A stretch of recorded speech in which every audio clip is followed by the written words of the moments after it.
Jadi anak-anak juga senang melihatnya. Nanti mudah-mudahan kita pulang mereka juga bisa melihat kembali Pak Dandim, Pak Kapolres, anggota Forkompinda, teman-teman dari rumah sakit apa namanya? Rumah sakit Buton Tengah ya. Rumah sakit Buton Tengah, RSUD Buton Tengah. Assalamualaikum warahmatullahi wabarakatuh.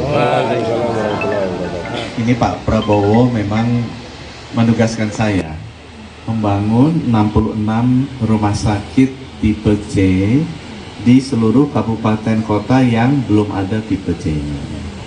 Nah, kami menerjemahkan keinginan beliau ini melengkapi tipe C ini bukan hanya tipe C biasa, tapi tipe C yang sesuai dengan strategi Kemenkes ke depan, yaitu tipe C yang bisa melayani penyakit-penyakit penyebab kematian paling tinggi, sehingga kalau ada rakyat yang sakit tidak usah dirujuk, tapi bisa selesai diobati di rumah sakit tipe C ini.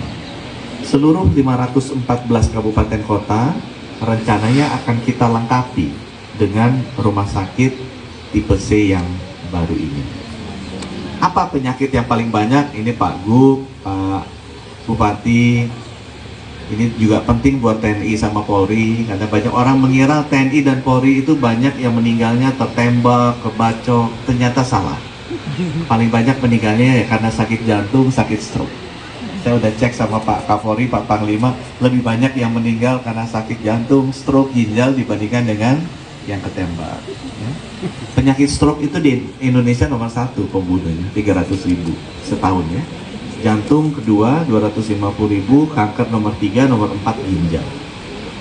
Jadi kalau kita lihat ini 4 penyakit yang paling utama membunuh masyarakat kita, ini yang harus kita atasi dulu. Nomor 5 anak-anak. Jadi ini yang harus kita atasi. Jadi semua rumah sakit tipe C ini nanti akan punya CT scan dan cath lab supaya penyakit stroke-nya bisa ditangani di sini, nggak usah dibawa ke bau-bau. Nanti akan punya yang namanya cytotoxic drug cabinet, itu untuk memberikan layanan kemoterapi. Akan punya alat namanya mamografi untuk deteksi dini kanker payudara. Nah, ibu-ibu paling banyak meninggalnya wanita itu kanker payudara di seluruh Indonesia. Ya, jadi itu kalau dideteksi dini itu 91% dengan teknologi sekarang bisa sembuh. Asal ketahuan stadium 1. Tapi umumnya karena ibu-ibu wanita ini takut menerima kenyataan, nggak mau ngecek, ketahuannya stadium 3. Itu udah 90% wafat kalau udah kayak gitu. Ya, jadi mesti benar-benar deteksi dini kanker. Kalau untuk yang ginjal nanti kita akan kasih mesin hemodialisa. Tadi saya tanya ke sama Pak Dirut, paling banyak yang dirujuk ke rumah sakit bau-bau apa? Katanya untuk layanan hemodialisa. Ya, jadi nanti akan diberikan ada 4 kalau nggak salah ya untuk hemodialisa. Kemudian juga nanti ada tempat perawatan untuk anak-anak, picu yang bagus. Ada ruang operasi yang bagus, yang udah apa namanya Pak Andi katanya? Yang dindingnya semuanya udah di cover dengan modern. Jadi itu semuanya akan dapat, Bapak Ibu nggak usah khawatir. Nah, kalau alat-alatnya udah dapat, udah dikasih sama kita, saya mau minta tolong ke Pak Bupati sama Pak Gubernur. Ya. Selain ucapkan terima kasih sama Bapak Presiden, nomor 1 dikawal pembangunannya Pak. Ya. Aduh, kalau pembangunan rumah sakit, apalagi itu udah kontrak daerah, biasanya setahun bocor, 2 tahun bocor. Kebanyakan ngambilnya Pak. Jadi tolong dijagain. Dulu bangun rumah sakit buat acara APEC di Labuan Bajo, dikasih ke sana, jadi Pak Jokowi lihat dimarahin Menkesnya gitu. Kenapa ini rumah sakitnya kayak gini? Iya Pak, kita anggarannya kasihnya ke daerah. Jadi akhirnya kita taruh lagi anggaran bangun pakai kontraktor BUMN waktu itu. Jadi aku titip Pak Bupati, ini dijamin dibangun zamannya Bapak. Ini harus benar-benar menjadi legasinya Bapak kan. Bapak nggak senang lihat rumah sakitnya Bupati itu jelek gitu kan, malu kita. Jadi ini bisa jadi sangat bagus. Bapak bisa Google tuh rumah sakit apa Labuan Bajo, Komodo, itu bagusnya kayak gitu. Ya. Jadi jangan sampai ini ya pembangunannya nggak bagus. Nanti kita akan kita dampingi. Yang nomor 2 yang saya minta tolong, rumah sakit itu nggak ada gunanya kalau nggak ada dokter spesialis. Ini ada dokter spesialis 7. Tadi aku lihat mana yang udah ada, 2 yang ada. Yaitu spesialis anak sama spesialis penyakit dalam. Minimal, bukan minimal, standarnya 7, kita punya 9, Pak. Ya, 7 itu apa? Karena paling banyak biasa populasi itu anak-anak, yaitu harus ada spesialis anak. Masa udah ada nih, dokter Katarina ya, spesialis anak. Walaupun masih nyebrang-nyebrang ke bawah-bawah. Salah ya, namanya bukan Katarina ya, mohon maaf tadi itu. Nomor 2, kalau udah penyakit apa ginjal, stroke, ini segala macam, itu butuh spesialis penyakit dalam, gitu ya. Aku lihat sudah ada. Nah, itu juga butuh operasi, Pak. Kecelakaan, patah tulang, melahirkan dengan butuh sesar, itu butuh spesialis bedah dan spesialis obgyn. Aku lihat belum ada. Kalau operasi nggak ada yang namanya anestesi yang bisa bius, Pak, yang lagi rame sekarang di Bandung, itu nggak bisa juga mereka bedah. Harus ada spesialis anestesi. Itu aku lihat belum ada. Ya, kemudian butuh 2 untuk pendukung, namanya spesialis patologi klinik sama spesialis radiologi. Karena ini kan ada CT scan, ada X-ray, ada linek, itu alat-alat yang kemudian canggih membutuhkan spesialis radiologi. Itu 7 itu mesti dilengkapi. Yang resmi pegawai Bapak 2. Saya tadi tanya-tanya sama Pak Dirut, ini gimana? Oh, sedang dikirim sekolah. Nah, nanti kita cek, bener nggak udah dikirim sekolah? Ya. Kalau udah dikirim sekolah, pastikan dia balik lagi. Nah, untuk alat-alat namanya cath lab, kita butuh 2 lagi, spesialis jantung dan spesialis saraf. Ini penting karena ini penyakit pembunuh nomor 1, nomor 2 di Indonesia. Penyakit jantung, kalau orang kena serangan jantung, 6 jam tertangani, harusnya sembuh. Orang kena stroke 2 jam tertangani, harusnya sembuh. Itu sebabnya kenapa kita bangunnya di kabupaten kota, bukan di provinsi. Karena dibilang, Pak Menkes bikin mercusuar, bukan. Karena kalau kita ditaruh di provinsi, Pak, provinsinya di mana? Di Kendari. Orang kena stroke di mana? Ke Kendari, udah telat, Pak. Wafat dia udah pasti. Itu sebabnya harus deket jaraknya. Stroke sama jantung. Itu ada 7 plus 2 spesialis. Ini permintaan saya yang kedua. Dan ini kalau bisa, Pak, jangan nunggu kayak tadi. Ada PGDS. PGDS itu yang ditugaskan dari pusat. BKO kalau bahasa TNI. Jangan tunggu yang dari BKO, karena dia pasti balik lagi, Pak. Bapak harus cari spesialis itu putra-putri daerah, kemudian kalau bisa PNS juga. Saya bikin sekarang pendidikan dokter spesialis modelnya hospital base. Yang masuk adalah orang-orang kayak gitu. Dari rumah sakit yang akan kita kasih alat, nggak ada dokter spesialis. Dia pasti bisa akan masuk, walaupun dia harus berkompetisi dengan orang-orang Jakarta, orang Bandung, orang Jawa, anaknya rektor, anaknya siapa, dia pasti bisa masuk. Segala macam merekomendasi supaya putra dokter-dokter umumnya bisa jadi dokter spesialis. Itu minta tolong yang kedua, Pak, itu yang paling penting. Orang-orangnya. Nah, nomor 3, yang saya minta tolong Bapak nanti kalau ini udah jadi bagus. Saya minta tolong Bapak mau ikut WA grupnya Kemenkes untuk bareng-bareng melaksanakan tata kelola rumah sakit yang baik. Pak Gubernur ini sering bilang, katanya sering jalan sama Gubernur Sulawesi Tengah sama Maluku ke Jakarta untuk ngelobi urusan dana bagi hasil gitu ya. Itu semua gubernur yang saya bangunin rumah sakit ini selalu ngeluh, nggak bisa bayar lah, dokter spesialisnya nggak bisa bayar obat, jadi obatnya ketunda. Nah, ini yang harus kita lakukan, manajemen rumah sakit yang bagus. Jadi nanti kalau udah jadi, bukannya saya cari jabatan, Pak. Dewasnya Pak Gubernur, Pak Bupati, taruh saya pikir 1 orang untuk bantu mengatur ini. Kalau procurement obat yang benar gimana, beli BMHP yang benar gimana, ngebayar dokter yang benar gimana, klaim BPJS supaya nggak ribut-ribut bolak-balik terus yang benar gimana. Itu kan ada tata kelolanya, mengelola rumah sakit. Saya ngaku aja, Pak, rumah sakit saya tuh yang terkenal, ada satu rumah sakit terbesar di Jakarta, nggak bisa bayar obat juga. Kenapa?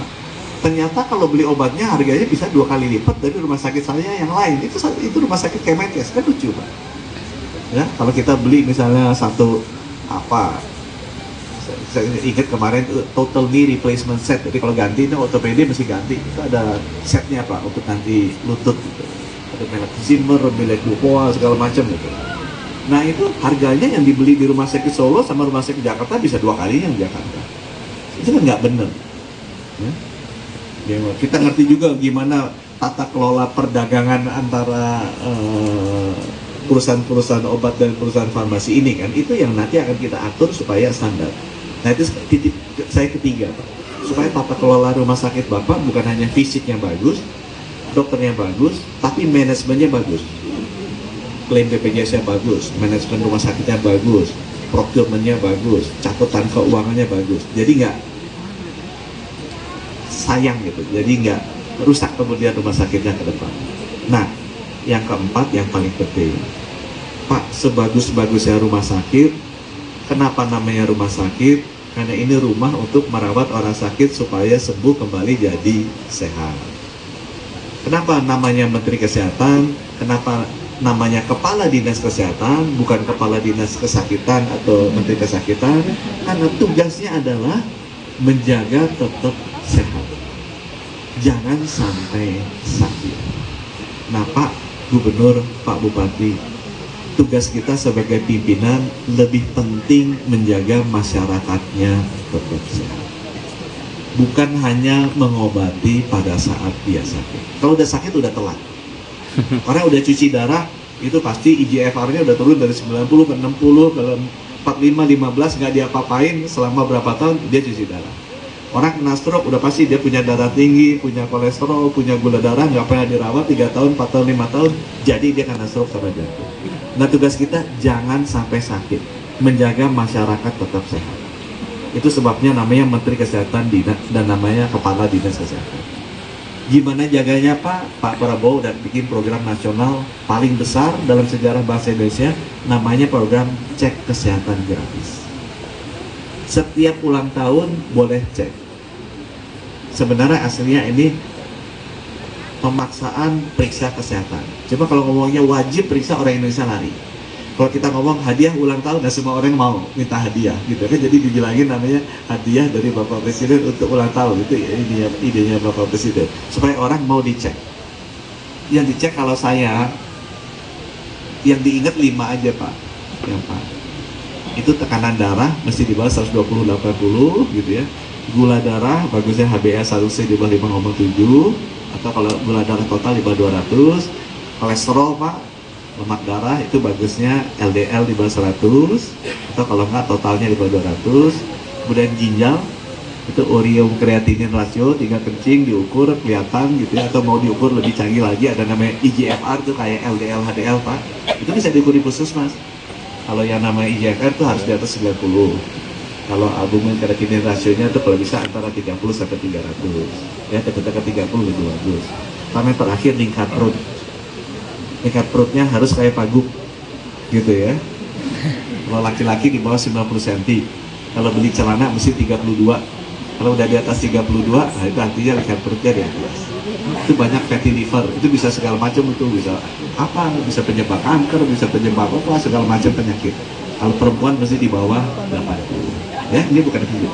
Jadi kalau insya Allah Bapak cek kesehatan gratis dijalani, saya titip nih. Apa, tekanan darah bagus, gula darah bagus, lemak darah bagus, itunya ginjalnya bagus, sama lingkar perutnya bagus. Insya Allah semua masyarakat Buton Tengah umurnya tidak ada yang meninggal sebelum 74 tahun. Karena itu adalah rata-rata usia Indonesia. Kecuali memang yang demikian cintanya ke Allah Subhanahu wa Ta'ala, pengen melihat beliau duluan, ya saya nggak bisa ngomong apa-apa. Tapi kalau masih pengen lihat cucu sama anak, ini Pak Gub, ini kan sehat-sehat, ya tolong dijaga kelima hal tersebut tadi. Saya kasih titip aja karena tadi saya lihat di sini banyak perempuan ya. Saya lihat dokter spesialisnya nggak ada yang laki-laki. Emang laki-laki itu lebih susah karena mereka kan lebih gampang merantau. Jadi kalau nggak ada laki-laki dokter sini yang mau, Bapak mesti bikin jebakan. Jadi Bapak pilih putri-putri Bapak yang cantik-cantik, yang paling bagus.